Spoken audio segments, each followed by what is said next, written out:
오늘 우리에게 주시는 하나님의 말씀은 사도행전 22장 1절에서 10절 말씀입니다.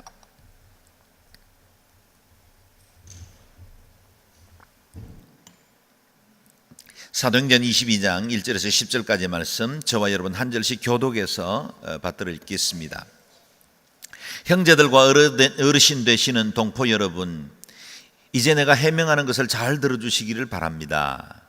그들은 바울이 히브리 언어로 말하는 것을 듣고는 이내 조용해졌습니다.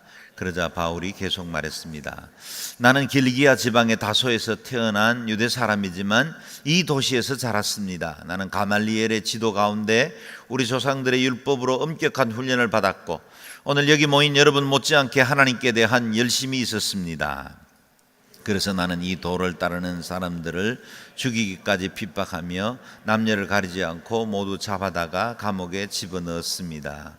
그것은 대제사장과 모든 공회원들이 증언할 수 있는 것입니다.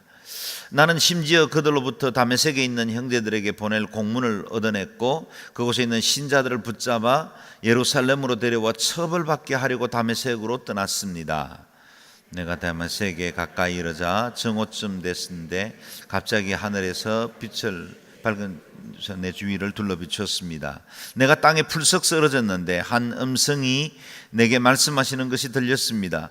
사울아 사울아 네가 왜 나를 핍박하느냐? 내가 물었습니다. 주여 당신은 누구십니까? 그분이 내게 대답했습니다. 나는 내가 핍박하는 나사렛 예수다. 나와 함께 있는 사람들은 빛은 보았지만 내게 말씀하시는 분의 음성은 알아듣지 못했습니다. 내가 물었습니다. 주여 내가 어떻게 해야 합니까? 주께서 말씀하셨습니다. 일어나 다메섹으로 들어가거라. 거기서 내가 할 일을 모두 일러줄 것이다. 아멘. 우리는 지난 시간에 사도 바울이 많은 반대를 무릅쓰고 예루살렘으로 올라갔고 그리고 과연 그 예루살렘에서 많은 모욕과 여러 핍박을 받았는 사실을 알게 되었습니다. 소아시아에서부터 바울을 반대하고 그 복음 전파하는 것을 회방하던 이들이 예루살렘에서도 사람들을 선동해서 바울과 복음 전도를 막아선 것입니다. 바울은 군중들에 의해서 죽음에 이르기까지 위협을 받는 지경에 이르게 되었습니다. 이때 로마의 천부장과 군대가 개입해서 군중들로부터 바울의 목숨을 구출할 수 있는 환경이 되었다는 겁니다. 바울은 이렇게 붙잡혀 있는 상황 중에도 천부장에게 요청해서 자신이 로마 시민권임을 밝히고 말할 수 있는 기회를 얻었습니다. 그리고 전한 그 말씀이 바로 오늘 본문 말씀 사도 바울의 유명한 간증설교가 됩니다. 1절 2절 말씀을 다시 한번 더 읽겠습니다. 시작. 형제들과 어르신 되시는 동포 여러분, 이제 내가 해명하는 것을 잘 들어주시기 바랍니다. 그들은 바울이 히브리 언어로 말하는 것을 듣고는 이내 조용해졌습니다. 그러자 바울이 계속 말했습니다. 바울이 능숙한 히브리어로 말하기 시작하자마자 폭력적이었던 군중, 폭도들도 바울의 말을 귀를 기울여 듣기 시작했습니다. 사실은 그들이 바울을 핍박하고 괴롭히는 것은 오해로부터 비롯되었습니다. 바울이 이방인들과 함께 있는 것을 보고 그가 그들을 데리고 예루살렘 성전에 올라갔을 것이라고 착각한 것입니다. 성전을 모독한 죄를 범했다고 말한 것입니다. 율법을 깬 것이라고 말한 것입니다. 바울 역시 이방 지역에 살아가면서 사역을 했기 때문에 유대인들의 문화나 율법 그리고 히브리어를 제대로 알지 못한다고 오해하고 있었습니다. 그런데 유창한 히브리어로 자기 자신의 변증을 시작하니 그 말에 귀를 기울이게 되었다라는 겁니다. 사도 바울은 자신의 해명을 잘 들어달라고 입을 열었습니다. 해명을 들어달라고 입을 엽니다. 그러나 실제로 그는 이 억울하고 위험한 상황을 모면하기 위해서 자신을 변호한 것이 아니라 오히려 이 위기를 적극적으로 활용해서 복음을 전할 기회로 삼았습니다. 자신이 만난 하나님, 지식적으로 율법 안에서 조상들이 전해준, 그리고 어느 교사가 전해준 율법 속의 하나님이 아니라 자기 인생 안에 구체적으로 개입하셔서 말씀하셨던 하나님, 자기의 인생을 송두리째 변화시켜 주신 그 하나님을 전하기 시작한 것입니다. 사람들은 똑같은 환경과 상황을 만나지만 그의 마음의 태도가 어떤가에 따라 해석이 달라지고, 그리고 그것에 의해서 그 환경에 대한 반응도 달라지게 된다는 거예요. 위기를 만났습니다. 광야입니다. 사람들이 볼 때는 시련이요, 고난이요, 궁지에 몰린 인생입니다. 그런데 그것을 어떻게 보느냐에 따라서 사람들의 인생은 바뀔 수 있다는 거예요. 일반적으로 사람들은 하루 평균 약 30개 정도의 자신에 관한 부정적인 메시지를 안팎으로 듣습니다. 그러나 이에 반해서 자신에 관해서 주어지는 긍정적인 메시지는 평균적으로 2.6, 두세 개 정도만 긍정적인 메시지를 듣습니다. 그래서 아이가 태어나서 16살 정도가 되는, 자아상이 확립되는 그 정도의 시기가 이를 때 정도가 되면 약 17만 3천 개의 부정적인 메시지를 들으면서 성장합니다. 평균적으로. 이와 같은 부정적인 메시지에 노출되어 있기 때문에 스스로 자신의 삶에 대하여 긍정을 말하고 바른 가치관을 심어주지 않으면 우리 인생은 언제나 우울하고 부정적이고 폐쇄적일 수밖에 없다는 거예요. 그래서 어떻게 보면 우리가 부정적으로 생각하고 또 우리 안에 죄들이 더 쉽게 떠오르는 건 너무나 자연스럽고 당연한 일입니다. 왜냐하면 우리는 신락원 할 때부터 원죄를 안고 살았고 그 원죄가 우리 안에 썬뿌리로 남아있어서 끊임없이 우리를 부정으로 이끌어가기 때문이죠. 그래서 어떤 상황과 환경을 만나든지 우리는 긍정보다는 부정적인 해석을 먼저 하게 되어 있습니다. 이렇게 우리 자신을 온전한 하나님의 사람으로 빚어가려면 믿음의 사람들은 하나님의 말씀에 따라서 긍정을 말하고 하나님의 자녀로서 건강한 자상을 견고하게 세워나가야만 온전한 하나님 사람으로 살 수 있고 어떤 환경, 어떤 도전 속에서도 하나님의 뜻에 합당한 해석을 해낼 수 있다는 거예요. 사도 바울은 자신을 반대하고 제거하려고 모여든 사람들에 둘러싸여 있습니다. 그의 환경은 결코 긍정적이지 않습니다. 도망가야만 했습니다. 숨어들어야만 하는 게 자연스러운 일이죠.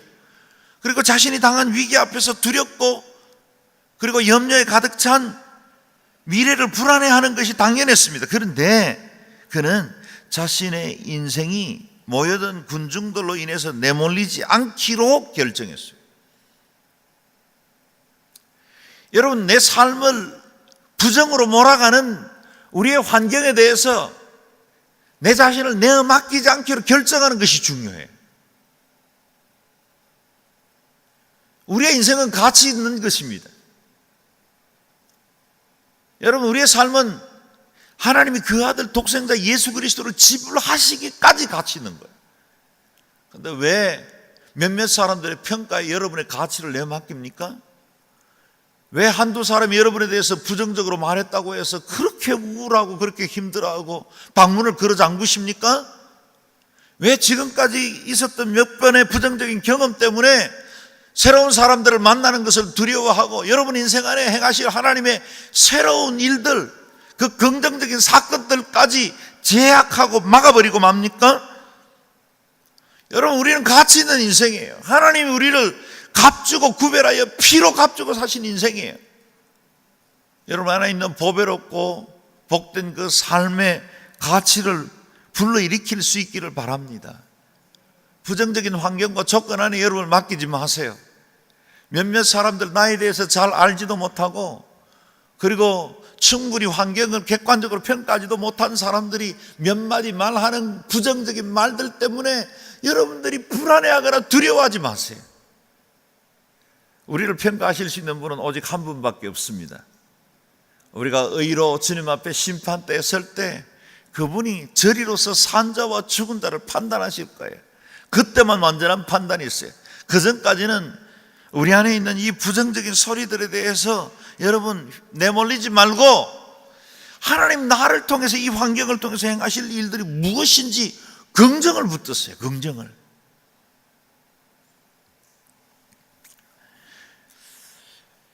누가 여러분을 평가하고 있습니까? 무엇 때문에 여러분의 중심이 흔들리고 혼돈에 빠집니까? 누가 해봐야 안 된다고, 야단스럽게 살지 말라고 왜 그렇게 인생을 사냐고 말하고 있습니까? 여러분께 도전합니다. 그런 부정적인 군중들을 향해 몸을 돌려 맞서십시오. 그리고 내 자신을 변명하는 기회로 삼지 말고, 오히려 이런 기회가 하나님을 증거하고 주의 뜻을 드러낼 수 있는 기회로 쓰실 수 있기를 주의 이름으로 축원합니다. 그리고 여러분 안에 있는 생명의 은혜를 끄집어내십시오. 여러분과 저를 구원하신 하나님, 자녀 삼아주신 그 보배로운 사랑, 우리 안에 행하실 그 놀라운 일들 끝까지 책임지시고 완전한 하나님의 나라에서 우리를 왕의 자리에 앉히시고 영화와 존귀로 관씌우실 그분의 은혜를, 그 생명의 은혜, 그 복음의 은혜, 그 생명력 있는 은혜를 여러분 인생 안에서 끄집어낼 수 있기를 바랍니다. 바울이 증거한 삶의 변화는 무엇입니까? 예수님을 만나기 전의 삶과 그 이후의 삶을 전하고 있죠. 먼저 과거의 삶을 회고하고 있습니다. 3절에서 5절까지의 말씀 같이 읽겠습니다. 시작. 나는 길리기아 지방의 다소에서 태어난 유대 사람이지만 이 도시에서 자랐습니다. 나는 가말리엘의 지도 가운데 우리 조상들의 율법으로 엄격한 훈련을 받았고 오늘 여기 모인 여러분 못지않게 하나님께 대한 열심이 있었습니다. 그래서 나는 이 도를 따르는 사람들을 죽이기까지 핍박하며 남녀를 가리지 않고 모두 잡아다가 감옥에 집어넣었습니다. 그것은 대제사장과 모든 공회원들이 증언할 수 있을 것입니다. 나는 심지어 그들로부터 다메섹에 있는 형제들에게 보낼 공문을 얻어냈고 그곳에 있는 신자들을 붙잡아 예루살렘으로 데려와 처벌받게 하려고 다메섹으로 떠났습니다. 그리스도를 만나기 전에 이전에 다윗의 삶을 정리해 보면 이렇습니다. 그는 유대인이었습니다. 그러나 태어난 곳은 길리기아 다소 지방, 지금의 터키 동남부 해안가에 있는 지역입니다. 양모 생산이 많이 있는 곳이죠. 그러나 성장하면서 유대로 다시 돌아와서 당시 최고의 율법 교사요, 사람들에게 신망과 존경을 받고 있던 가말리엘의 문화에서 개인적인 사사를 받으면서 철저하고 엄격한 신앙훈련을 받았습니다. 그의 열심은 유대교에서 이단자처럼 여기던 그리스도인들을 쳐 죽이기까지 핍박하며 감옥에 넣기도 했습니다. 유대인에게나 그리스도인에게나 사울, 그 이름 자체는 예수쟁이의 킬러였어요. 자신이 믿고 있던 율법과 전통에 너무 충실한 나머지 자신의 신념과 다른 모든 것들에 대해서는 거부하고 박해하는 삶을 살았습니다. 어디나 종교적인 신념에 자기의 의까지 더해지면 배타적이고 이기적인 집단이 되기가 쉽습니다. 대화도 화해도 되지 않아요. 자기 세계에 갇혀서 비사회적인 행동도 아무런 죄책감이나 도덕적 양심의 가책 없이 행하고야만 합니다. 중동의 IS 같은 집단이 전형적으로 그런 특성을 드러냅니다. 수많은 종교 전쟁들이 이 지구상에 오늘도 계속되고 있는 종교들 간의 전쟁들이 그것을 증가하고 있죠. 누가 이들을 바꿀 수 있겠습니까? 사울은 복음을 전하던 스데반을 죽이는데도 앞장섰습니다. 나사렛 예수를 따르는 무리들을 없애는 것이 자신의 소명인 줄 알고 미친 듯이 성도들과 교회를 핍박했습니다. 멀리 떨어진 도시 다메섹에도 신자들이 있다는 말을 듣고 그들을 붙잡으려고 가고 있었습니다. 그의 열심이 얼마나 특심했는지 바울이 갈라디아서 1장에서 회고한 이야기를 보면 그의 마음이 어떠한지를 잘 드러내고 있습니다. 13절 14절 말씀을 같이 읽어보겠습니다. 시작. 내가 전에 유대교에 있을 때 한 행위에 관해 여러분이 이미 들었을 것입니다. 나는 하나님의 교회를 몹시 핍박했고 파괴하려고 했습니다. 나는 내 동족 가운데 나와 나이가 같은 또래 많은 사람들보다 유대교를 믿는데 앞장섰으며 내 조상들의 전통에 대해서도 매우 열성적이었습니다. 바울은 유대 율법을 지키는 일에는 누구에게도 뒤지지 않으려고 길을 쓰고 이 일을 지켜나가던 사람이었습니다. 열성적이었죠. 다메섹까지 박해를 위해서 나선 것은 이 같은 열심 때문이었습니다. 그런데 그의 삶에 그리스도께서 직접 개입하셨습니다. 6절에서 8절 말씀 함께 읽겠습니다. 시작. 내가 다메섹에 가까이 다다르자 정오쯤 됐는데 갑자기 하늘에서 밝은 빛이 내 주위를 둘러 비추었습니다. 내가 땅에 풀썩 쓰러졌는데 한 음성이 내게 말씀하시는 것이 들렸습니다. 사울아 사울아 내가 왜 나를 핍박하느냐? 내가 물었습니다. 주여 당신은 누구십니까? 그분이 내게 대답하셨습니다. 나는 내가 핍박하는 나사렛 예수다. 아멘. 예루살렘에서 다메섹까지 240km. 당시에 그런 보폭으로 움직이면 종일 걸어도 적어도 닷새는 걸려야 하는 데는 먼 길이었습니다. 그 길을 박해하겠다는 그 열심 때문에 주저하지 않고 살기등등하여 그 먼 길을 갔던 겁니다. 아마 그날도 일찌감치 길을 나서 걸음을 재촉했을 것이고 저만치 다메섹이 보일 만큼 가까이 왔을 때 정오쯤이 되었습니다. 아마 마음을 다잡고 머릿속에 체포 작전을 구상하고 있었을 겁니다. 바로 그때 하늘에서부터 밝은 빛이 사울 위에 비쳐 내리기 시작했습니다. 여러분 생각해 보십시오. 이런 새벽이나 어선풀이하던 저녁 무렵이 아니었습니다. 중동 지역의 정오의 햇빛이었어요. 얼마나 밝았을까요? 얼마나 뜨거웠을까요? 사실은 외부적인 환경만으로도 지금 엄청난 빛이 사울의 일행을 둘러 비치고 있었어요. 그런데 하늘로부터 임한 사울에게 임한 특별한 빛이 구별되려면 그것보다는 몇 배, 수십 배는 더 밝아져야 그것이 가능했을 거예요. 정오의 태양빛을 능가하는 강력한 빛이 사울을 둘러덮었어요. 저는 하나님께서 의도적으로 이 시간대를 선택했을 거라고 믿고 있어요. 빛이 있으라. 빛을 지으신 그분이 비추신 빛임을 증거하시는 거예요. 나는 세상의 빛이라 말씀하신 그 예수 그리스도가 생명의 빛으로 그를 부르시는 겁니다.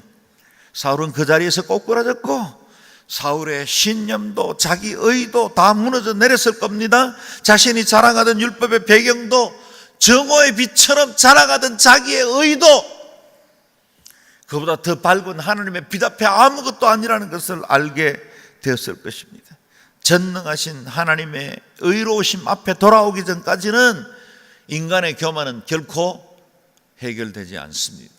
그래서 하나님의 의의 빛 가운데 나올 때만 진실로 우리 안에 있는 실존, 누더기 같은 인생, 우리 안에 있는 수많은 죄의 근성들을 발견할 수 있어요. 그래서 의로운 빛으로부터 멀어지면 멀어질수록 내가 무슨 죄를 졌느냐고 사람들은 말해요. 사도 바울도 하나님의 의의 빛을 만나기 전까지만 해도 자신이 의로운 줄로만 알았어요. 바울이 가던 길을 상상해 보십시오. 그가 지금 술집에서 빛을 만났습니까? 아니에요. 세상 사람들과 희락을 즐기고 육체의 정욕을 따르고 이 땅의 즐거움을 추구하던 그때 만난 하나님입니까? 아니에요. 나름 율법에 충성했어요. 이렇게 하는 것이 하나님을 위해서 자신이 최선을 다하는 건 줄 알았어요. 근데 그게 아니라는 것을 여실히 드러내신 거예요. 예배하러 오시지 않았습니까? 나름 우리는 우리 안에 의의 빛을 가지고 있죠. 그래서 우리 안에 그 때로는 영적 교만으로 하나님 앞에 이 정도면 되었다고, 이 정도 갖추었으면 됐지, 뭘 얼마나 더 믿어야 되냐고 무의식 중에 자신을 제한하고 있는 우리의 신앙의 한계점들을 다 만들어 놓고 있다는 거예요. 여러분, 가졌으면 얼마나 가졌어요? 얼마나 많이 배웠길래 우리에게 교만할 근거가 있단 말입니까? 내 외모가, 내가 가지고 있는 배경들이, 내가 과거에 자랑하던 그 모든 것들이 얼마나 대단하면 우리가 하나님의 의로운 빛 앞에, 그 영광스러운 주님 앞에 나와서도 내어놓을 것이 있겠습니까? 다 누더기 같고 다 누추한 것들이죠. 인간은 하나님 앞에 나오기 전까지는 결코 자기의 실존을 알지 못해요. 만약 조금씩 교만이 고개를 들고 내가 사람들 앞에 어시되면서 살고 있다면 미안하지만, 죄송하지만 아직 빛에서 멀리 계셔요. 그래서 안 보이는 거예요.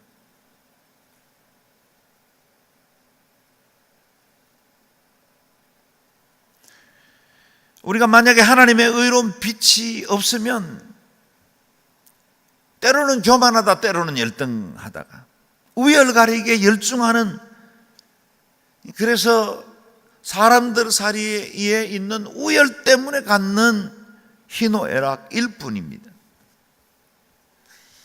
그것이 유형이든 무형이든 우리의 소유한 것이 우리의 존재를 증명하려고 하는 것은 어리석은 일입니다. 우리의 진정한 존재의 가치는 하나님 앞에 돌아올 때만 발견할 수 있습니다. 이 정오의 빛보다 더 밝은 빛, 창조의 빛이 사울에게 비쳤을 때 그는 발가벗은 것처럼 자신의 실존이 노출되었습니다. 그때 사울에게 들려진 음성이 있었습니다. 사울아, 사울아, 네가 왜 나를 핍박하느냐? 네가 왜 나를 핍박하느냐? 자신이 주를 위해서 하는 일인 줄 알았는데 오히려 하나님의 일을 대적하는 일이라는 걸 알게 되었다는 겁니다. 그래서 그는 꼬꾸라졌고 자신의 신념이 잘못되었다는 것을 알게 되었습니다. 사울은 자신을 꼬꾸라뜨린 존재가 누구인지 궁금했습니다. 정말 사울다운 질문이죠. 본문 보십시오. 주여, 당신은 누구십니까? 그분이 내게 대답했습니다. 나는 내가 핍박하는 나사렛 예수다. 꼬꾸라진 채로 묻습니다. 도대체 누구시길래 나를 꼬꾸라뜨리십니까? 도대체 누구시길래 내가 그동안 자랑하던 그 빛보다 더 밝은 분이시란 말입니까? 누구시길래 내 인생에 새로운 빛으로 인도하신단 말이십니까? 이 아침에 예배하는 여러분 안에 그와 같은 경건하고 진지한 질문들이 있기를 바랍니다. 도대체 하나님 누구십니까? 내 인생의 진정한 행복은 누구십니까? 나를 행복하게 만들 참된 의미는 무엇입니까?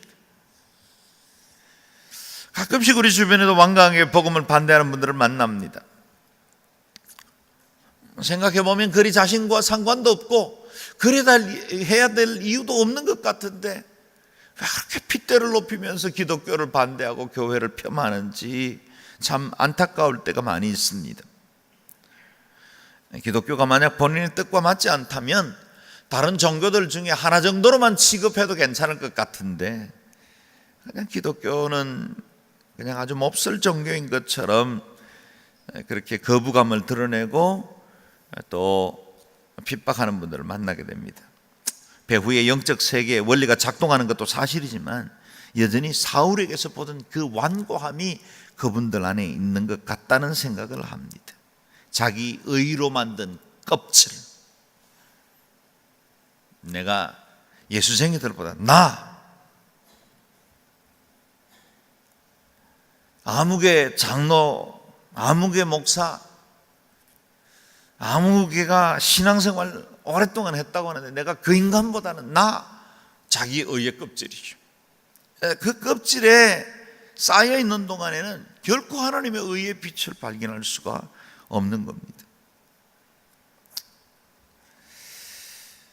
자신의 껍질을 스스로 깨고 나오는 것이 쉽지 않겠죠. 그때마다 속으로 생각합니다. 하나님께서 저 껍질을 깨주셔야 하는데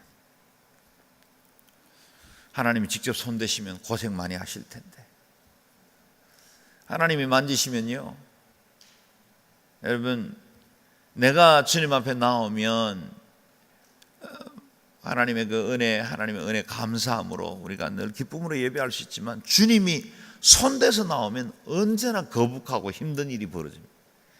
우리 주변에서도 그런 분들 많이 만나지 않습니까?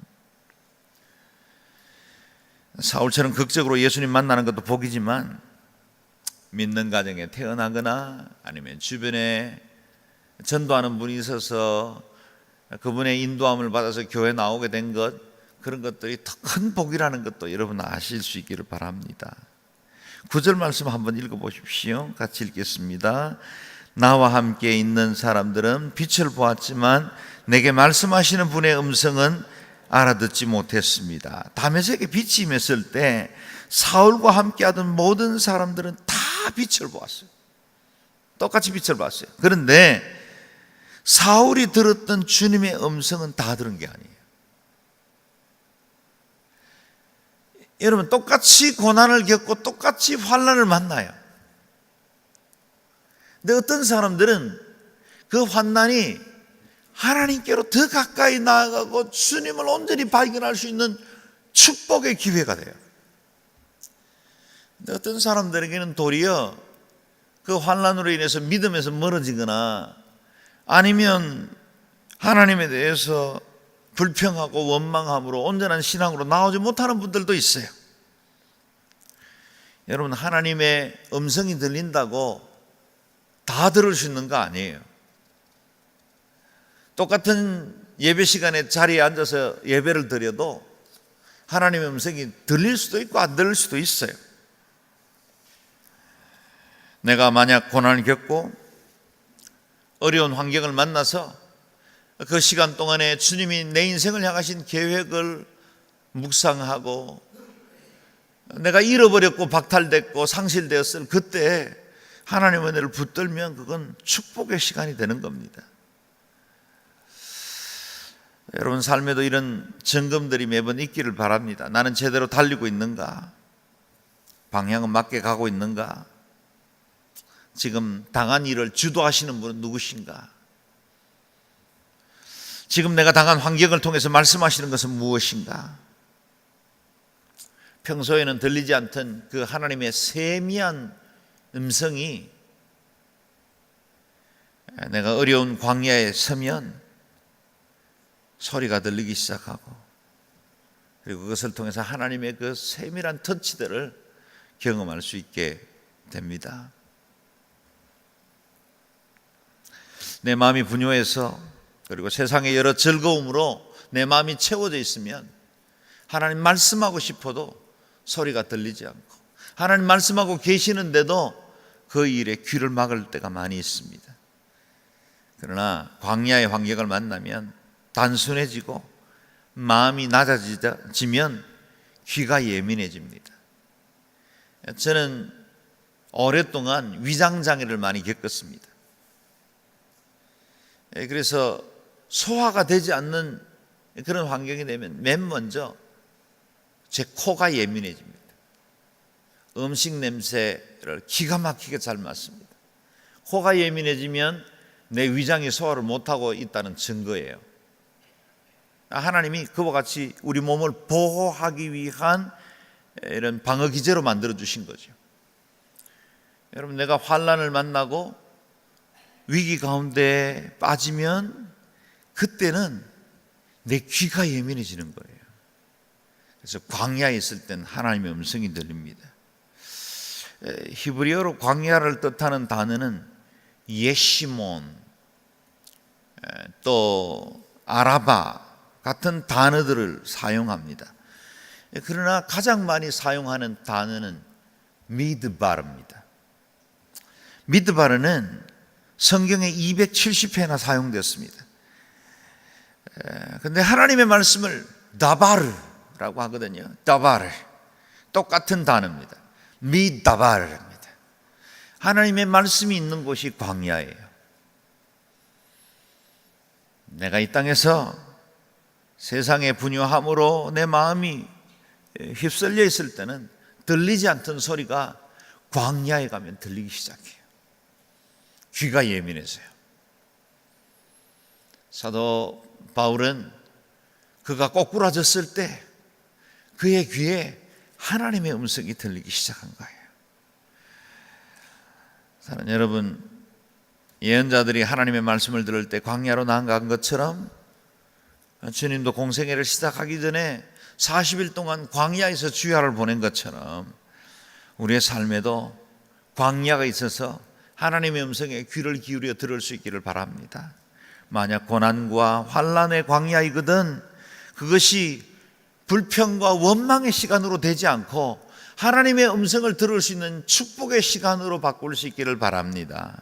만약 동시에 여러분의 삶이 평안하고 어려운 없이 하나님 앞에 감사의 삶이 반복되거든 오히려 그 시간 동안에 내 삶에 광야의 자리를 마련하고 광야의 시간을 구별함으로 하나님 앞에 음성에 귀 기울이는 그런 시간들 만들 수 있기를 바랍니다. 내가 무너져 내리고 내가 자아가 내릴 때 하나님의 음성을 통해서 내 삶이 새로워지고 주님 앞에 온전히 나아갈 때 그때 내 심령이 지성소가 되어 하나님의 임재를 경험하는 자리가 되는 것입니다. 바울은 이제 그리스도를 만난 이후의 일에 대해서 증거하고 있습니다. 10절 11절 말씀을 같이 읽겠습니다. 시작. 내가 물었습니다. 주여 내가 어떻게 해야 합니까? 주께서 말씀하셨습니다. 일어나 다메섹으로 들어가거라. 거기서 내가 할 일을 모두 알려줄 것이다. 그 빛의 광채로 인해 내 눈이 멀게 돼 함께 있던 사람들이 내 손을 잡고 다메섹으로 데려가 주었습니다. 사울이 물었던 것처럼 여러분도 물을 수 있기를 바랍니다. 주여 내가 어떻게 해야 합니까?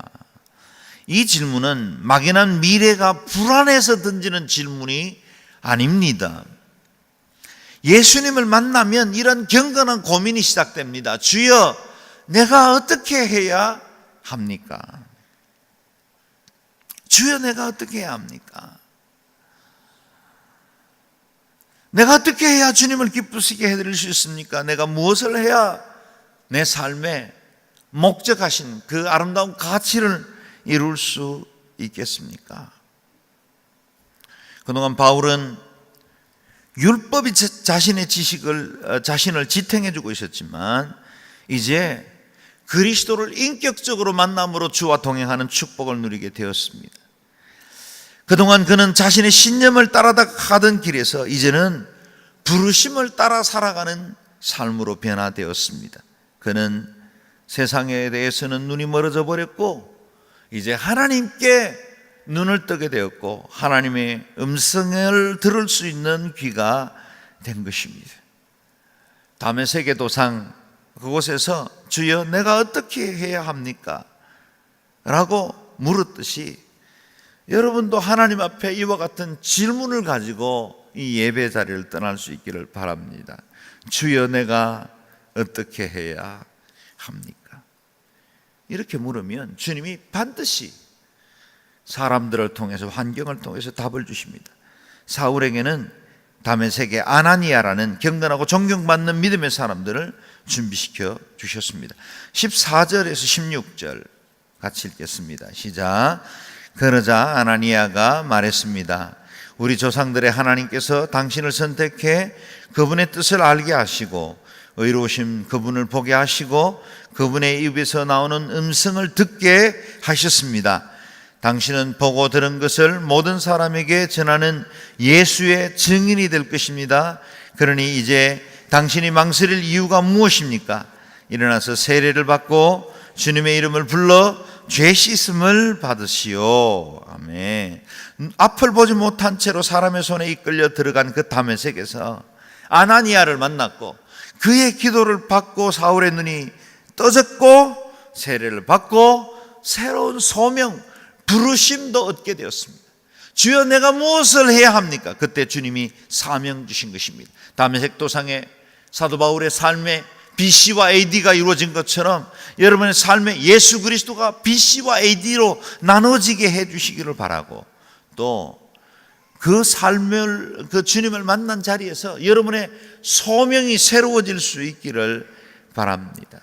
나를 지으신 창조주 하나님이 내 삶의 목적과 의미를 깨달아 알게 하시고 그 목적에 합당한 삶을 살아가고, 그동안 내 눈을 가리던 이 세상의 비늘들이 벗어지고 이제는 하나님의 뜻을 온전히 바라보고 영적으로 승리하는 간증 있는 인생이 되시기를 주의 이름으로 축원합니다. 아멘. 이 시간에 기도할 때 한 1, 2분 정도 통성으로 기도하겠습니다. 하나님, 이 세상에 대해서 그저 변명하는 사람으로 그치지 않고 주님을 증거하는 자로 의미와 목적과 소명을 가진 인생으로 살아가게 하여 주시옵소서. 통성으로 기도하겠습니다.